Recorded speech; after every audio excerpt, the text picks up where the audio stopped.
Crick stood in front of the mirror in the Intergalactic Sports Academy locker room, admiring his four muscular arms.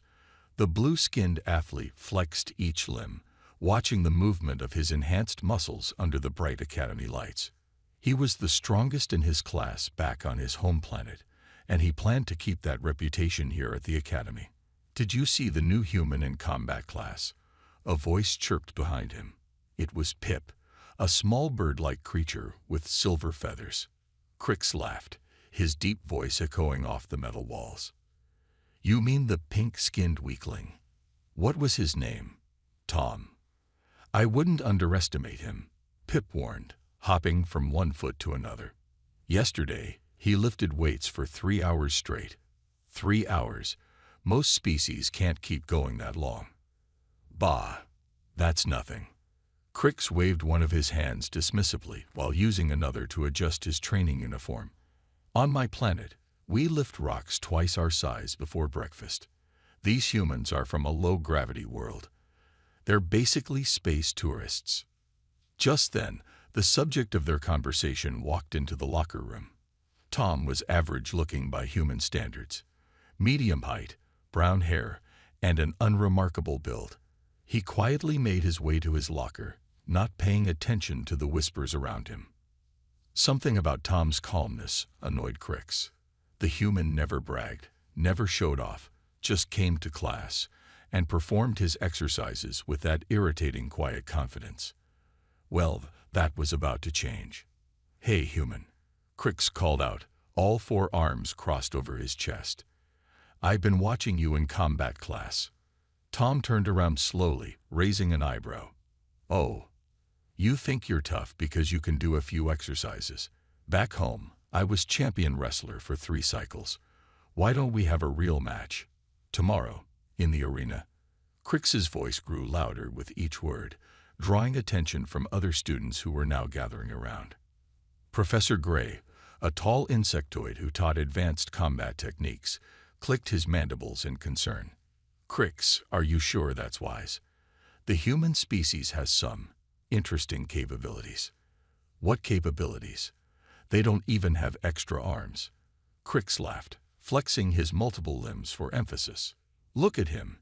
No claws, no armor, no natural weapons at all. It'll be an easy win." The growing crowd of alien students muttered among themselves. Some pulled out their data pads, already setting up betting pools. Others looked worried, especially those who had studied Earth's history. Tom closed his locker quietly. "If you want a match, that's fine by me." His voice was calm, almost friendly. "Tomorrow at noon." "Perfect. I'll try not to damage you too badly," Crix boasted. "Wouldn't want to cause an interplanetary incident by breaking Earth's finest." As Tom walked away, an older student from the gas giant Jupiter 9 floated over to Crix. "You really shouldn't have done that," the gaseous being whispered. "My research project was about Earth. Did you know their planet has gravity 1.5 times stronger than the Academy standard?" "So what?"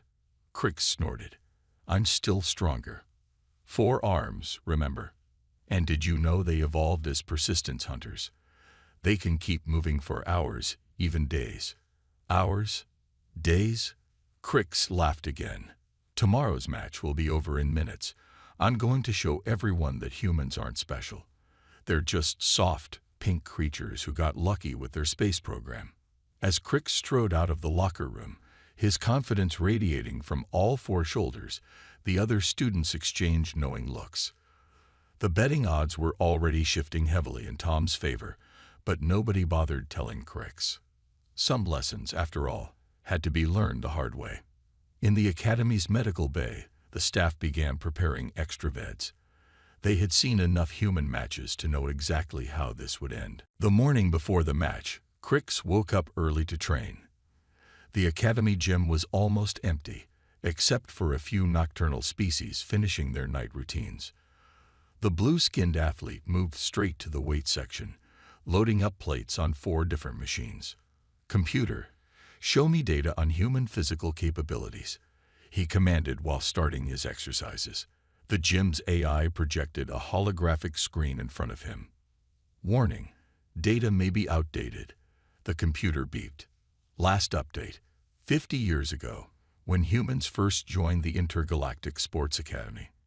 Crick smiled as he read the numbers. Maximum human lift capacity, 200 units. Ha, I can lift 300 with just 2 arms. He conveniently ignored the note about Earth's higher gravity and its effects on muscle density. As he moved through his workout, memories of his past victories flooded back. On his home planet, he had won every junior championship. His 4 arms made him unbeatable in wrestling. He could attack and defend at the same time. No opponent had lasted more than 5 minutes against him. Hey, Cricks. Pip flew in through the gym doors. The betting pool is up to 10,000 credits now. Really? Cricks grinned, doing bicep curls with all 4 arms. Everyone betting on me, I suppose. Pip shuffled his feathered feet nervously. Actually, the odds are 5-1 in Tom's favor. What het? Cricks dropped his weights with a crash. Several other athletes jumped at the noise. Are they crazy? Have they seen these muscles? Well, Pip fluttered closer, lowering his voice. I saw Tom training yesterday. He was practicing something called judo. It looked scary. Bah. Earth martial arts are just fancy dancing. Crick scoffed, but a tiny seed of doubt had been planted in his mind. He grabbed his data pad and searched for videos of human wrestling matches. The first video made him pause. A smaller human was throwing a larger one over their shoulder. The second video showed something called an arm bar that looked painful. The third video. Cricks closed the pad quickly. Those are just tricks, he muttered to himself. They won't work against 4 arms. In another part of the academy, Tom was also preparing, but differently. He sat in the meditation garden, breathing slowly and steadily. A small crowd of alien students had gathered to watch him, whispering among themselves. Is he charging up some kind of energy attack? Asked a young plasma-based being. No, humans call it centering yourself, explained a senior student. They're weird like that. They get stronger when they're calm. Meanwhile, in the Academy's medical bay, Dr. Blip was organizing supplies. The tiny green medical officer had treated enough post-human mash injuries to know what to expect. Double-check the bone-knitting equipment, she told her staff, and get the Pride Restoration counselor on standby. Doctor, one of the nurses asked, should we warn Cricks about what happened to the last 3 students who challenged humans? Dr. Blip shook her head, her antennae twitching. Some lessons must be learned personally. Besides, he wouldn't believe us anyway. Back in the gym, Cricks was finishing his workout with a series of practice throws. He used all 4 arms to grab a training dummy, lifting it high above his head before slamming it down. The impact left a small dent in the training mat. See that? He called out to anyone listening. That's what's going to happen to Tom. From across the gym, a mechanical cleaning bot whirred softly. Negative. Based on previous data, probability of that outcome is 0.001%. Oh, shut up, Cricks grumbled. He gathered his things and headed for the locker room, still confident but with a growing knot of worry in his stomach. The betting odds, the videos, the warnings. Maybe he should have done more research before issuing the challenge. But it was too late now. His pride wouldn't let him back down. Tomorrow at noon, he would show everyone that humans weren't so special after all.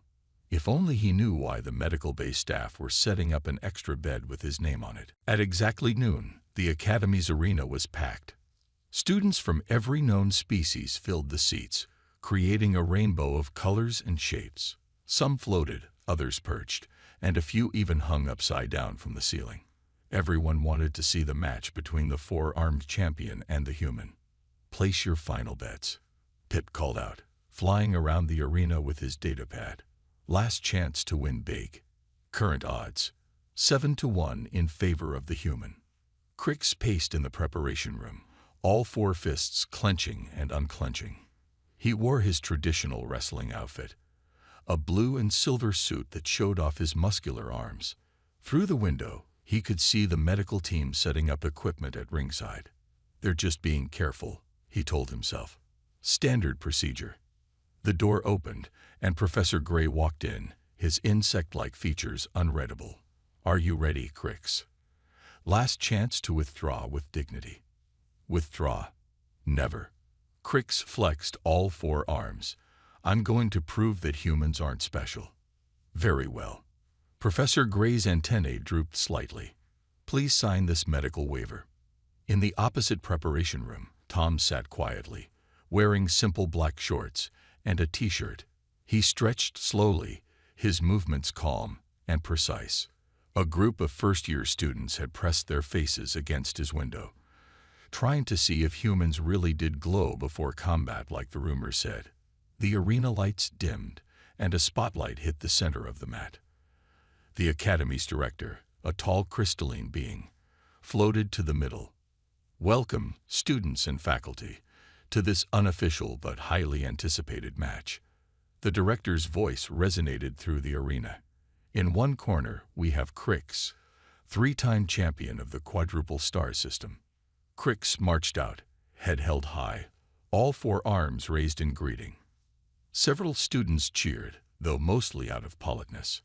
And in the other corner, we have Tom, first-year human student from Earth. Tom walked out calmly, giving a small wave to the crowd. The cheering was much louder, especially from those who had seen humans fight before. The rules are simple, Professor Gray announced, stepping between them. No weapons, no deadly force, and the match ends with either a submission or when I determine it's unsafe to continue. Do you both understand? Yes. Tom nodded. Of course. Crix grinned, showing his pointed teeth. Though I doubt you'll need to stop it. This won't take long. In the medical bay viewing room, Dr. Blip watched the screen while preparing bandages. He really has no idea, does he? None at all, her assistant replied, checking the bone-knitting machine for the 3rd time. Back in the arena, Crix and Tom faced each other on the mat. The size difference was obvious. Crix stood a head taller, his 4 massive arms making him look twice as wide. Last chance to back out, human, Crix called out. I'd hate to ruin that soft skin of yours. Tom just smiled. Ready when you are. Professor Gray raised his limb. Fighters ready. Begin. Crix immediately rushed forward, all 4 arms spread wide to grab Tom. The crowd gasped. Surely no one could escape a 4-armed grapple. But Tom wasn't there anymore. He had shifted slightly to the left, so smoothly it almost looked like he hadn't moved at all. Stop dancing and fight. Crix spun around, throwing a punch with his upper right arm. Tom ducked under it effortlessly. This is fighting, Tom replied calmly, still moving with that strange, fluid grace. You just haven't realized it yet. In the stands, a physics student turned to their friend. Notice how the human moves. Minimum energy, maximum effect. They evolved to hunt by exhausting their prey. How long do you think this will last? The friend asked. Based on previous matches, about 3 more minutes before Crix learns why the medical bay prepared that extra bed. Down in the arena, Crix was getting frustrated. None of his 4 arms could grab the human. It was like trying to catch smoke. And why wasn't Tom attacking? Why did he keep smiling like that? He was about to find out. The hard way. Crix's frustration grew with each passing minute. His 4 arms, which had always been his greatest advantage, now felt clumsy and slow. Tom moved like water, always just out of reach, never where Crix expected him to be. Stand still and fight. Crix roared, launching another series of punches. His upper arms aimed high while his lower arms swept low, a combination that had never failed him before. Tom simply stepped through the attack, his movement so precise it looked almost casual. I am fighting, he said calmly. I'm just letting you tire yourself out first. In the stands, the alien students watched with growing excitement. A crystalline being pulled out a datapad and started explaining to nearby spectators. See how the human moves. They're using something called energy conservation. While Cricks waste power with big movements, the human barely moves at all. Sweat dripped from all four of Cricks's arms. 5 minutes had passed, and he hadn't landed a single hit. Worse, he was starting to feel tired. Tired. Against a two-armed opponent. "What's wrong?" Tom asked, still moving with that infuriating smoothness. "You seem to be slowing down." Something in Tom's voice made Cricks snap. With a roar, he charged forward, all four arms spread wide for a crushing bear hug. This time, he was sure he had the human trapped. What happened next seemed to defy physics. Tom stepped forward instead of back, moving into Cricks's charge. His hands gripped one of Cricks's lower arms, and suddenly the world spun. Cricks felt his feet leave the ground, his massive body rotating through the air, as if gravity had reversed. Wham! The impact knocked the breath from all four of his lungs. He lay on the mat, staring up at the arena lights, trying to understand how a being half his size had just thrown him like a practice dummy.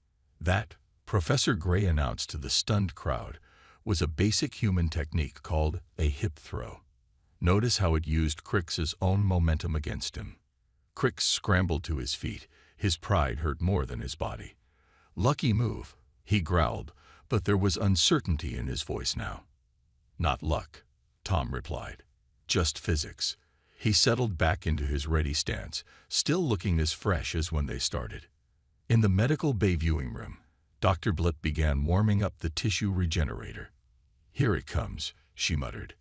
"The moment he realizes."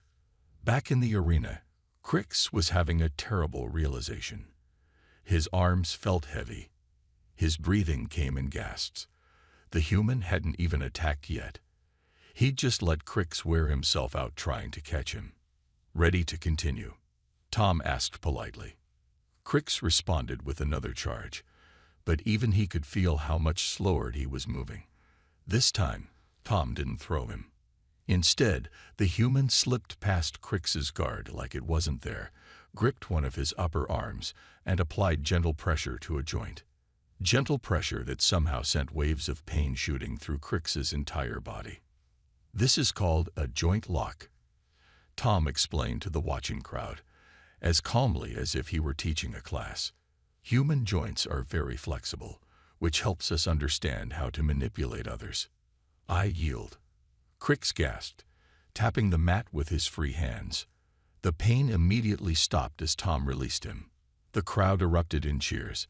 Money changed hands as bets were settled. Professor Gray nodded, having seen this outcome many times before. Cricks sat on the mat, all four arms trembling from exhaustion and shock. 7 minutes. It had taken just 7 minutes for everything he believed about humans to be proven wrong. "Good match," Tom said, offering a hand to help him up. "Your four-arm combinations were really impressive, with some refinement in technique." But Cricks didn't hear the rest. The room was starting to spin in an alarming way, and the medical team was rushing toward him with a hover stretcher. The last thing he heard before passing out was Dr. Blip's voice. "And this is why we always prepare the medical bay when humans have matches." With 3 of his arms aching and his pride in pieces, Cricks struggled to stand back up. The match wasn't over. He refused to let it end like this. The crowd watched in silence as he wobbled on his feet, using his one good arm to wipe sweat from his face. "You should stay down," Tom advised kindly. "Your body is showing signs of exhaustion." "Never," Cricks wheezed, though even he could hear the desperation in his voice. "I am a champion. I won't lose to a soft-skinned human." In the stands, the physics student was now giving an impromptu lecture. "Watch carefully. This is what humans call adrenaline, when their bodies release chemicals that make them stronger. But look at Cricks. He's running purely on stubbornness now." Dr. Blip, still watching from the medical bay screen, shook her head. Typical third stage of fighting a human, desperate denial. Next comes the reckless charge, and then, as if on cue, Cricks let out a battle cry and rushed forward. He threw every technique he knew into one final attack. His upper arms swung high, his lower arms swept low, His body twisted to put maximum power into each strike.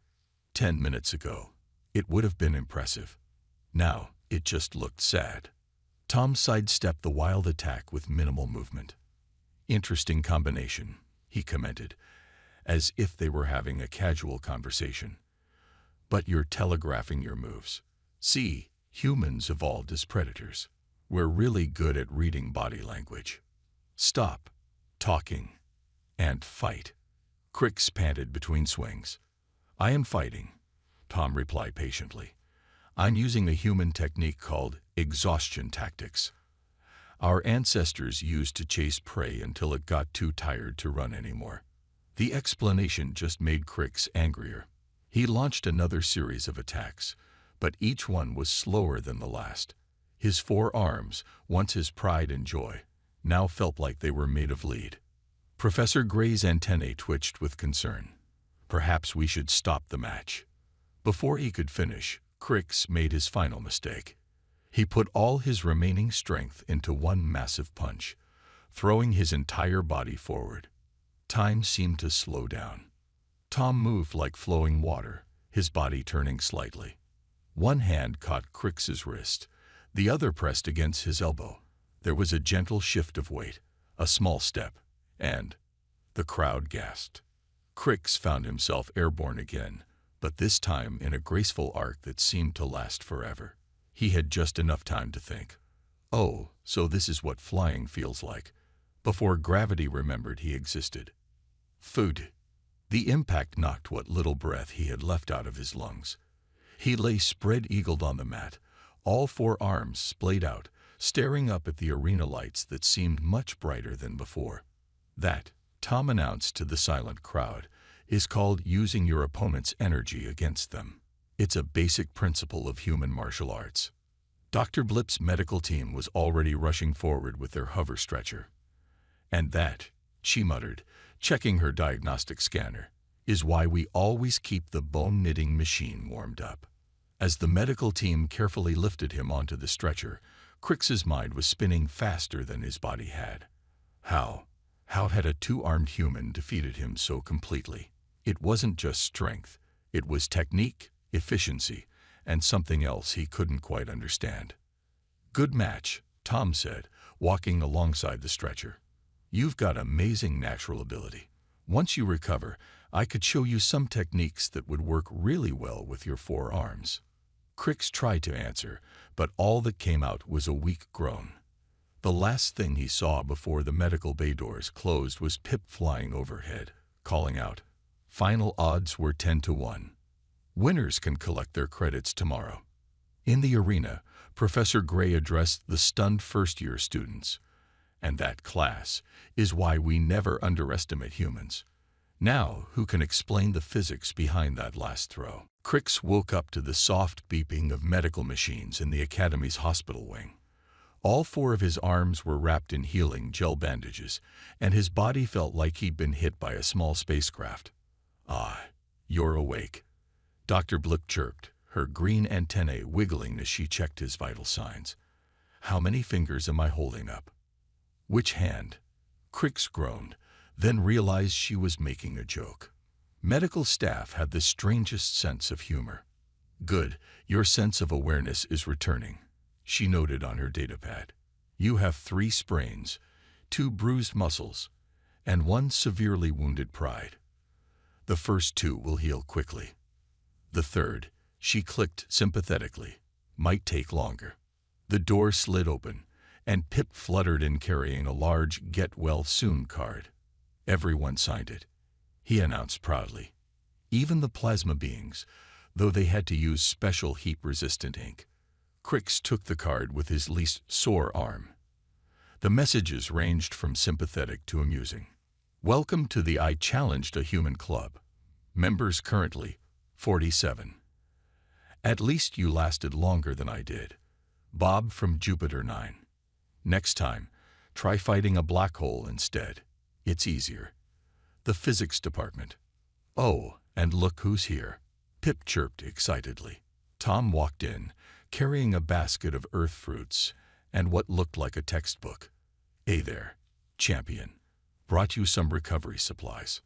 Crix tried to sit up straighter but winced as all four shoulders protested. "Come to finish me off?" he asked, only half joking. "Actually," Tom placed the basket on the bedside table, "I brought you something that might interest you." He held up the book, Understanding Human Physical Capabilities, an updated guide. Dr. Blip's antennae perked up. "Ooh, the new edition. The chapter on adrenaline responses is fascinating." "Did you know," Tom continued, pulling up a chair, "that humans evolved on a planet with higher gravity than most inhabited worlds? It's why we seem stronger than our size suggests." Despite himself, Crix found he was interested. "Really?" "Yes, and our endurance. It comes from being persistence hunters. Early humans would chase prey until it collapsed from exhaustion." Tom opened the book to a marked page. "See these diagrams. They show how human joints evolved for efficiency of movement." For the next hour, Tom explained the basics of human biology. Crix learned about muscle density, oxygen processing, and something called runner's high. The more he learned, the more his earlier assumptions seemed ridiculous. "So when you let me tire myself out," Crix began. "Classic human hunting technique." Tom nodded. "Why waste energy when your opponent will do the work for you?" Dr. Blip joined the impromptu lesson, adding medical insights. "Humans also have remarkable healing capabilities. Their bodies actually become stronger after recovering from strain or injury." "Which reminds me," Tom reached into his basket, "I brought you some bananas. Earth fruit, high in potassium. Good for muscle recovery." Crix looked at the yellow curved fruit suspiciously. "It won't give me human powers, will it?" Everyone laughed, and Crix found himself chuckling too, even though it made his ribs hurt. "The real question," Pip said, perching on the bed rail, "is what you're going to do once you're healed." Crix looked at his bandaged arms, then at the book Tom had brought, and finally at the Get Well Soon card with its long list of signatures, all from others who had learned this lesson the hard way. "I think," he said slowly, "I'd like to learn more about human fighting techniques. If," he glanced at Tom hopefully, "you're still willing to teach me." Tom grinned. "I thought you'd never ask. We can start with theory while you recover. Your forearms could be amazing for some advanced techniques." As Tom began explaining basic principles of human martial arts, Dr. Blip made a note in her medical log. "Patient showing signs of enhanced wisdom. Prognosis excellent. Side effects may include improved fighting skills and a new training partner." The healing gel bandages glowed softly as they did their work, while outside the window, another alien student could be heard boasting about how humans couldn't possibly be that tough. 3 weeks after the infamous match, Crix stood in the Academy's training room, watching Tom demonstrate a basic throw. His arms had fully healed, and his pride had mostly recovered. Mostly. "The key," Tom explained, moving slowly through the technique, "is to use your opponent's energy against them. With 4 arms, you could control their movement even better than I can. Like this." Crix attempted the throw, his 4 arms moving in perfect coordination. The training dummy flew through the air exactly as planned. "Perfect." Tom clapped. "You're learning faster than any student I've had." The training room had become quite crowded these days. Other aliens gathered to watch the unusual sight of a 4-armed champion learning from a human. Some even took notes. "Remember when he challenged you to that match?" Pip asked, perched on a nearby weight rack. "Who would have thought you'd end up teaching a class together?" It was true. Word had spread about the unique combination of human techniques and 4-armed power. The Academy had officially approved their joint teaching sessions, calling it multi-line combat enhancement with human efficiency principles. "I still can't believe how wrong I was about humans," Crix admitted, helping another student position their arms correctly. "I thought having more limbs meant I was automatically stronger." "A common mistake," Professor Gray clicked, entering the training room. "That's why we've updated our species capability database. The new entry for humans is quite interesting." He projected the updated database entry onto the wall. Humans, classification, deceptively dangerous. Notable features: exceptional endurance, tactical thinking, adaptability.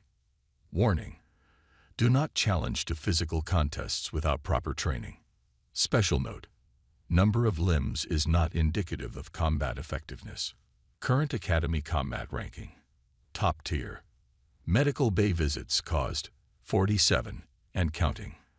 The students laughed at the last line, especially those who had contributed to that number. You know what's really amazing?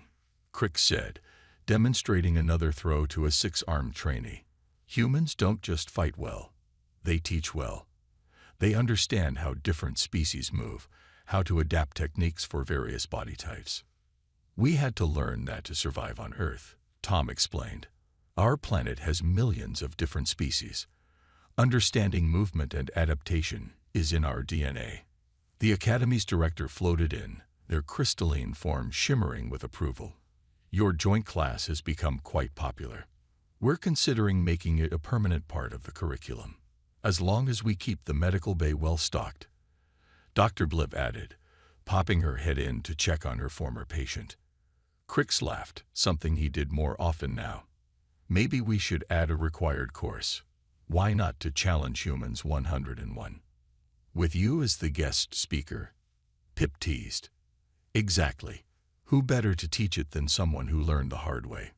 Crix demonstrated what not to do, making exaggerated movements with all 4 arms while Tom easily dodged them, much to the students' amusement.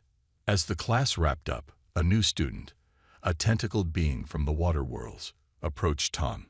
Is it true what they say? That humans used to hunt by simply following their prey until it got tired. It's true, Tom nodded. We're not the strongest or fastest, but we never give up. That's our real strength. And our real weakness, Crix added with a grin, is thinking we're stronger just because we have more limbs or natural weapons. The training room slowly emptied, but Crix and Tom stayed behind to clean up. As they put away the training equipment, Crix noticed a new poster on the wall. Note IC: before challenging a human to any physical contest, please visit the medical bay 2. 1. Pre-fill your paperwork. 2. Reserve your recovery bed. 3. Update your emergency contacts. 4. Reconsider your life choices. They put that up last week, Tom said, following his gaze. Right after someone challenged me to a running contest. Did they win? Crix asked, already knowing the answer. They're still in the medical bay, Tom smiled. But hey, maybe they'll end up teaching a class with me too. Like I did. Crix flexed all 4 arms proudly. Exactly.